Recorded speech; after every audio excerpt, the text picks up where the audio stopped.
بعض فوجداری دفعات ایسی ہیں جن کا پولیس بے دریغ جو ہے وہ استعمال کرتی ہے. جب بھی کوئی ایف آئی آر دے دی جاتی ہے, جہاں لین دین کا معاملہ آتا ہے وہاں پر 406 کی دفعہ جو ہے وہ لگا دی جاتی ہے. اس حوالے سے سپریم کورٹ کی ایک بڑی ججمنٹ آئی ہے جو ہائی کورٹ اور ماتحت عدالتوں میں بھجوا دی گئی ہے, اور انہوں نے باقاعدہ اس قانون کے حوالے سے جو ہے وہ واضح کیا ہے کہ یہ کہاں کہاں استعمال ہوگا. یہ جو ججمنٹ سپریم کورٹ کی آئی ہے وہ کیا ہے, اور اس میں کیا عوام کو آگاہی دی گئی ہے, عدالتوں کو کیا احکامات جاری کیے گئے ہیں. میرے پاس یہاں پر عدنان فاروق ایڈوکیٹ موجود ہیں, ان سے ہم اس حوالے سے بات کرتے ہیں. عدنان, یہ بتائیں کہ یہ جو سپریم کورٹ نے ایک بڑی ججمنٹ دی ہے 406, جس کا پولیس ہر ایف آئی آر میں استعمال کرتی ہے, کوئی لین دین کا معاملہ ہو وہاں پہ بھی وہ 406 لگ جاتی ہے, اس حوالے سے کیا سپریم کورٹ نے کہا ہے؟ دیکھیں جی, یہاں پہ ہماری ایک بڑی بدقسمتی تھی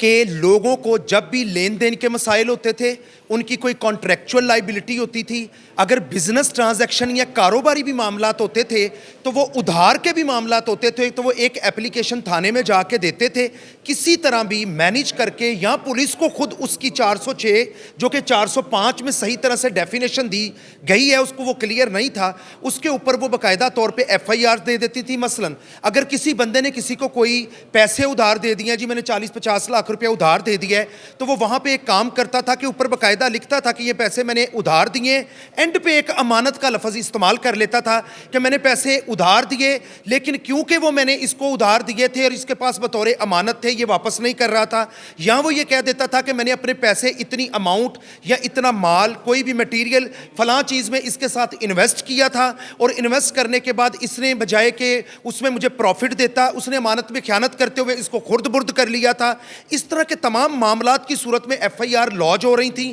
اس ایف آئی آر کے لانچ ہونے کے بعد معاملات یہاں تک تھے کہ لوگ گرفتار ہو رہے تھے, اور ان کی ضمانتیں جو تھیں نیچے سے چلتی ہوئی تمام فورم یوز کرتے ہوئے سپریم کورٹ تک ان کی ضمانتیں جا رہی تھیں. سپریم کورٹ اس کے اوپر انہوں نے بڑا اپنا ایک پریشانی کا اظہار کیا, اور انہوں نے ایک زبردست 2025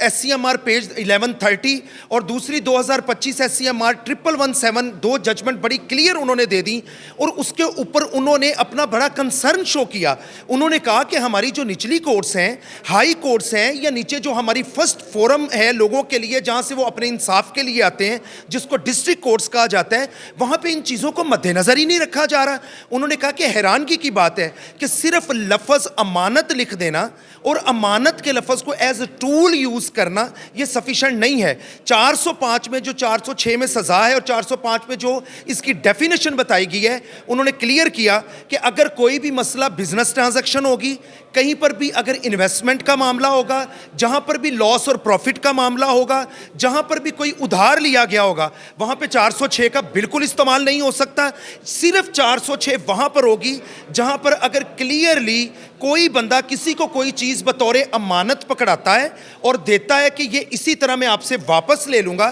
تو وہ سیم چیز ہی اس کو واپس لینا ہے. اگر وہ بطور امانت پکڑائی گئی چیز یا بطور امانت دی گئی چیز یا بطور امانت رکھوائی گئی پیسہ ہو یا کوئی بھی موویبل پراپرٹی ہو, تو وہ اسی طرح واپس نہیں ملتی, تو پھر 406 کا صرف اٹریکٹ ہوگا. اگر اس کی جگہ کوئی بندہ کہتا ہے کہ میں دوسری چیز دے دیتا ہوں, تو بھی وہ نہیں ہوگا. اگر کوئی بد نیت ہوتے ہوئے کسی کی امانت میں دی گئی چیز کو کرمنل بریچ آف ٹرسٹ کرتے ہوئے, اس کو دھوکہ دیتے ہوئے خرد برد کر لیتا ہے, امبیزل کر لیتا ہے, تو صرف 405 کی ڈیفینیشن میں فال کرے گا, اور وہ پھر آئے گا کہ اس نے امانت میں خیانت کی ہے. کوئی کاروبار, کوئی لین دین, کوئی انویسٹمنٹ, کوئی کسی قسم کا اگر کوئی آپس میں بزنس ٹرانزیکشن ہے, وہ 406 میں فائل نہیں کرتا, فال نہیں کرتا, اور اس کو صرف سول لٹیگیشن کو کرمنل میں کنورٹ کر کے ایف آئی آر دلوانا. اس کو اب انہوں نے نہ صرف کویش کی ہوئی ایف آئی آر جو آرڈر تھا اس کو اپریشیٹ کیا, بلکہ کلیئر کر دیا اس بات کو کہ یہ ٹوٹل کانٹریکچول لائبلٹیز ہیں. ان کانٹریکچول لائبلٹیز کی بیس کے اوپر آپ فہمیدگی حساب کتاب کا دعویٰ کر سکتے ہیں, ریکوری کا سوٹ فائل کر سکتے ہیں, آپ کوئی بھی سول کورٹ میں جا کے کہ اپنی چیز کی متعلق یا اپنے دیے ہوئے پیسوں کے متعلق اپنا سول کا سوٹ فائل کر سکتے ہیں، یہ کرمنل میں اس کا استعمال نہیں کیا جائے گا. اور انہوں نے کلیئر کرتے ہوئے اس ججمنٹ کو دے کے انہوں نے کہا ہے کہ اس کو فوراً تمام پاکستان کی ہائی کورٹس میں پہنچایا جائے، وہ آگے ڈسٹرکٹ کورٹ میں اس کو کریں. لوگوں کی آزادیوں کو، لوگوں کی لبرٹیز کو کسی طور پہ ہم اس طرح کا مس یوز آف سیکشن کرتے ہوئے ہم لوگوں کو نقصان نہیں پہنچا سکتے، اور الٹیمیٹلی ان کو سول کورٹ میں جانا ہے اور اپنی ریکوری کرنی ہے. کرمنل پروسیڈنگ میں 405 کا 406 کا مس یوز بالکل روک دیا گیا ہے. جی آپ نے عدنان فاروق ایڈوکیٹ ہے، ان کا جو ہے وہ موقف سنا. ان کا کہنا یہ ہے کہ سپریم کورٹ نے اپنی یہ ججمنٹ جو ہے وہ لاہور ہائی کورٹ کو دی ہے تاکہ وہ تمام عدالتوں میں بھجوائیں، تاکہ اس کا مس یوز جو ہو رہا ہے وہ اب نہ ہو سکے.